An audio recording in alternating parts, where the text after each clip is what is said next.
Me and Maya have watched through the first two episodes of the Kenobi series. I liked it a lot, but I'm worried that there's some things that are just a bit Disneyfied, if you will.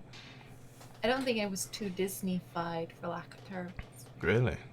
I think there were some elements where it was. I also think there were some elements where it was really contrived, referencing a scene where characters are literally 10 meters away and a blaster bolt goes off and none of the villains see or hear anything. So I mean, we'll get to that. when I first rated it, I rated the first episode a 7, didn't I? Did I? Or was it an 8? No, I rated an 8 objectively and a 7 subjectively. And then second episode I rated a 9 or 9 objectively and a 8 subjectively.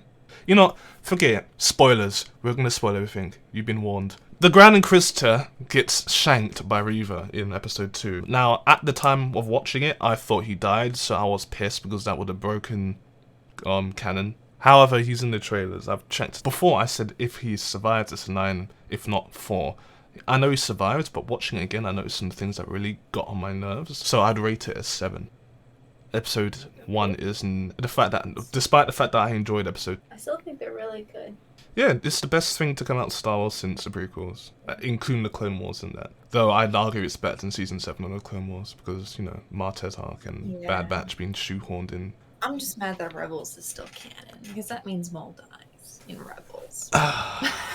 Yeah. It means that time travel is canonical. Anyway, this is a Kenobi video. Let's not rant about all the other shows. Kenobi is doing good so far. And I really love Leia's portrayal in this. I don't like the fact that every character keeps running into branches and stuff. Yeah, let me. The awesome chase scene where the super birds get bested by foliage. No, I can't. There's a branch. Like, she's chasing him down. Crouch! Like, they should not be struggling. They shouldn't. Look at all the branches. She falls over. I'm not gonna set it to stun though. It's too much. Nope, not gonna grab her. Yeah, they're not grabbing her. Yeah, I get it. Because she's a child, I don't want to grab her. Come on. It was cute though. I mean, look at them. They're branches. They just put back because I guess they don't want to stun a child.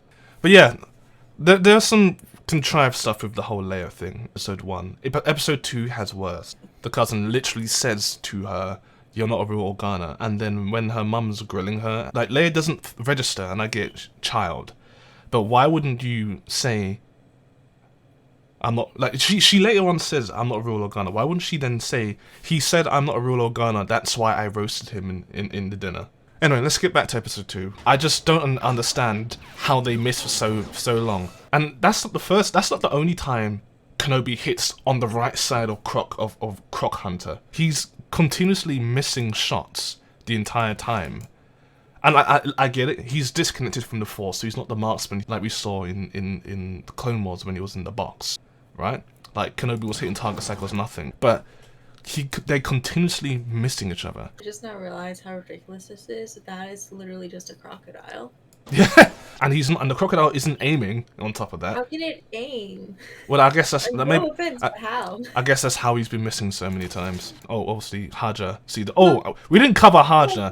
When me and you first watched this, I actually thought Haja was an actual Jedi. I didn't pick up those using maggots until Kenobi picked up. You picked up straight away. I didn't. I was hoping, because I could tell he was gonna be fake from the child walking up to him. Because I was like, oh, it's gonna be one of these tropes. I can sense it. And then I was really hoping that he would, at the end, when Kenobi walks in and, like, demands to know why he's doing this, it turns out he's actually, like, a Jedi or something. I get the gist that he's probably in league with the Rebels. Maybe. I mean, he's helping people, which is really nice. Well, from what we can tell, yeah, he's helping people escape, but obviously he's charging them extortion fees for it and pretend to be a Jedi, so he's lying to do it. He's coercing them into working with him so he can save them. I guess he's a redeemable bad guy, especially when you considering the ways that he's doing this. He's fooling people, but in doing that, he is helping a Force-sensitive child with someone that the woman would trust, a Jedi. Yeah. and she's helping him escape. I mean, that's pretty nice. Yeah, he's a flawed good guy. Oh, this. So we need to talk about this because this is the reason why I gave episode 2 a 7. Kenobi and Leia and eventually Haja are this distance. That's about 10 feet. And then Haja. Oh, and something else on the shootout with Crocman and all that. So obviously I've this one parkouring instead of just jumping over the box. That also got on my nerves. He finally kills the croc hunter, and then the robot. Keep an eye on the robot. And the droid just decides to stop shooting. I get it. Maybe he's out of range because of the thing that was in the way. But Droid Man just disappears.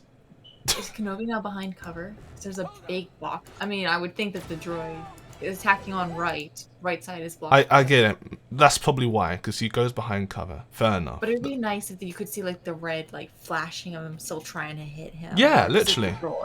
Yeah, and then after using the Force to save Leia, he finally uses the Force. He's reconnected in the Force. It's just, look how quickly he gets down there. Within like 5 seconds, my guy's down there. What, did he Force jump? They don't show it. He's just miraculously there. Force jump confirmed.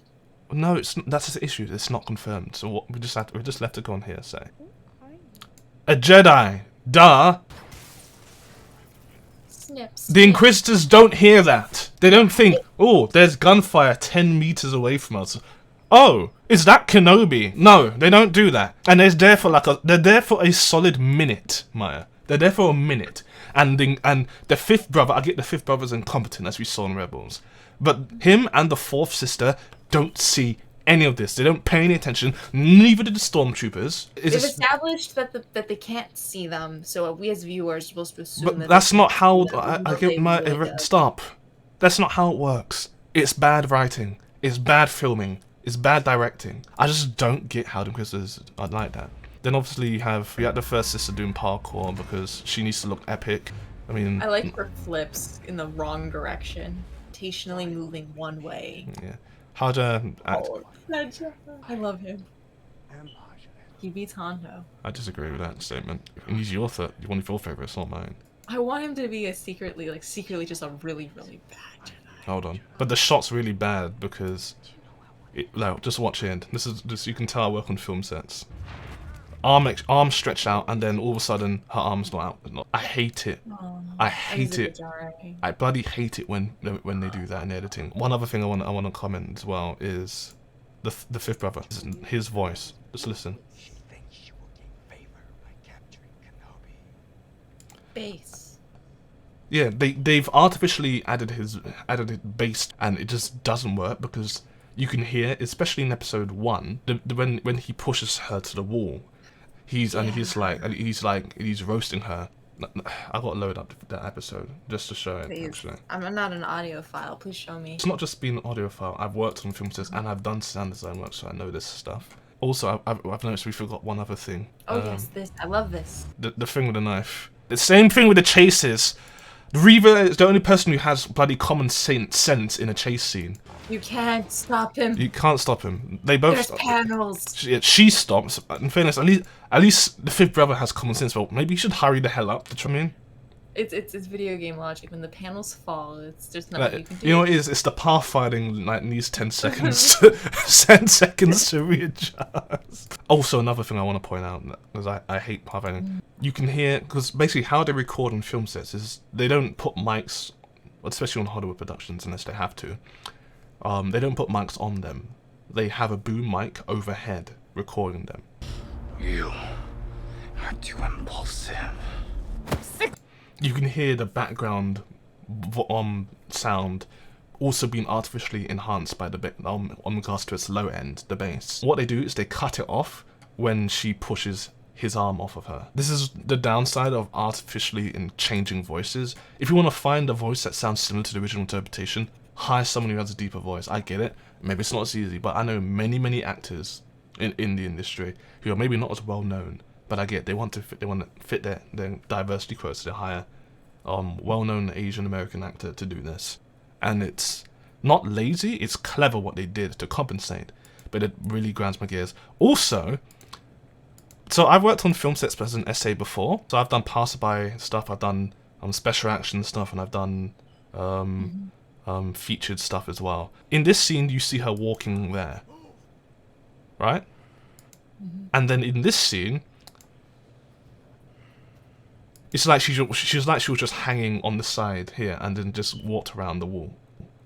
So there's probably like a third AD who's like holding her shoulder, because I've done this before, and it's like she was at least a meter away in the previous scene where she was walking, and then she just walks out like that. It's little errors in regards to the film that really bother me. I'm actually changing my ranking again, and this is why it's good. I'm doing it live with you guys here. I'm giving episode 2 a 6. There's too many small flaws that you shouldn't expect from Disney, who's one of them who has billions of dollars. Now overall, the show is good. I had to preface that the show is still good, despite these small errors. But there's a lot of them. It's still well written overall. There's just still minor mistakes you shouldn't expect to see in Disney productions. This is the top level of the entertainment industry, allegedly, right? And there's more mistakes in these than I see in a lot of independent stuff I see.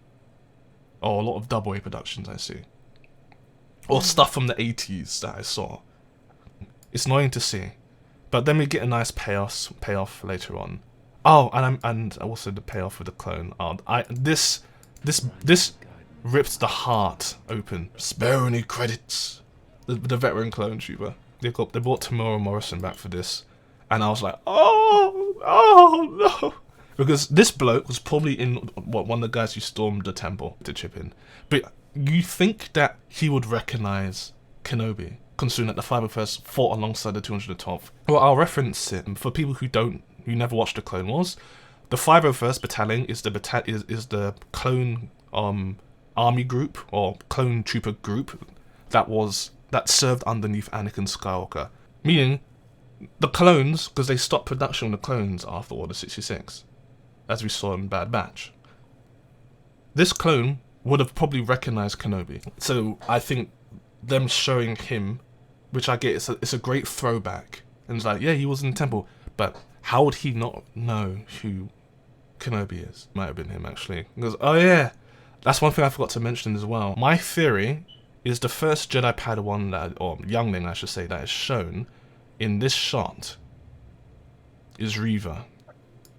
I think this little girl is Reva.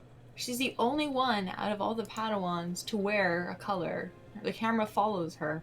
They're all wearing colours. It's relevant. Let's be honest. She's dark skinned. She's got braids for her hair, and she's centered on the camera. It's obviously her. The way they've shot this is to indicate this is probably Reva. You understand? Yes. Also, having her stand out in color, it allows the viewer to watch her and notice her. And they sent it in on her again. But anyway, this is going on long enough, and I have filming to do. I don't like how the dark side is portrayed at all. They're so comedically evil, and all their positive traits are like married out, and I hate it. Well, that's the thing. That's always been Star Wars, and trust me, it's also bothered me a little bit as well. Man, I'm a massive Star Wars fan. Star Wars is very basic, almost binary in how it's done. There's a definitive good and a definitive bad. There's no moral greys.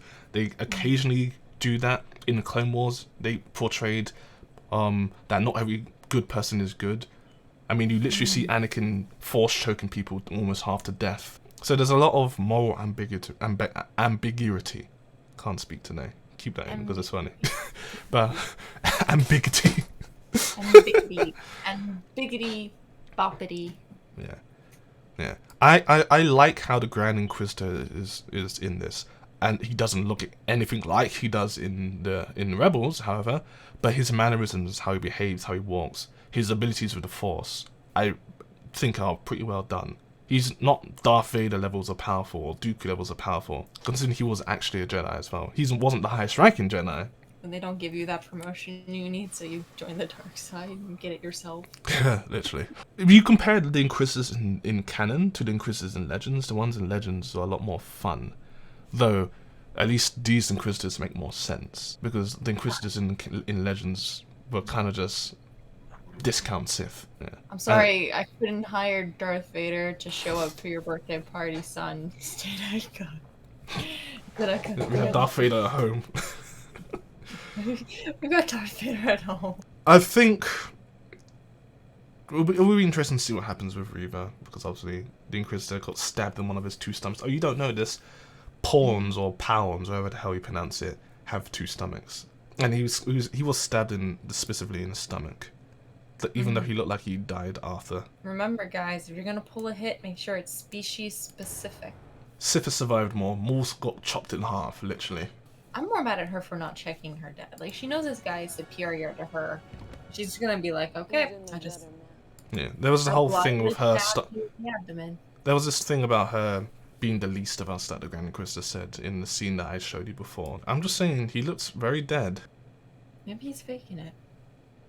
Why would he Or do maybe that? That's not... But it's just, he looks rather dead here. My overall... Like him. So final ratings for me, 6 for this episode. So episode 2. And 7. No. There's too many issues with this episode. 5.5 objective for this episode. It's episode 2. So objectively for episode 1, I rate it as 7. Episode 2, objectively, for me, is a 5.5. Objectively for you? 7.5. Episode 2? What do you give it? An 8. Episode 1, subjectively, 7.5. Episode 2, subjectively, 8.5. What about you? Give them both 9s. The show is good. It just could be much better than it is. I don't want people thinking I'm hating on Star Wars unnecessarily. I forgot what I was going to say. Something to do with hindsight. Well, hindsight is a wonderful thing. And I guess that's why you need to stay bubbly, eh? Stay bubbly. And we'll see you in the next one. Subscribe. I don't own this channel. Oh yeah, Come to my channel. subscribe We to play both of horror us. games. She plays horror games, and I critique bad things. Hey, when you play, you should definitely play Kenshi. If you guys want to watch me stealing stuff from traders and then selling it back to them, I will gladly do that. You should do that. Say in the comment section and I will do it. Alright, see you later, guys. Bye-bye.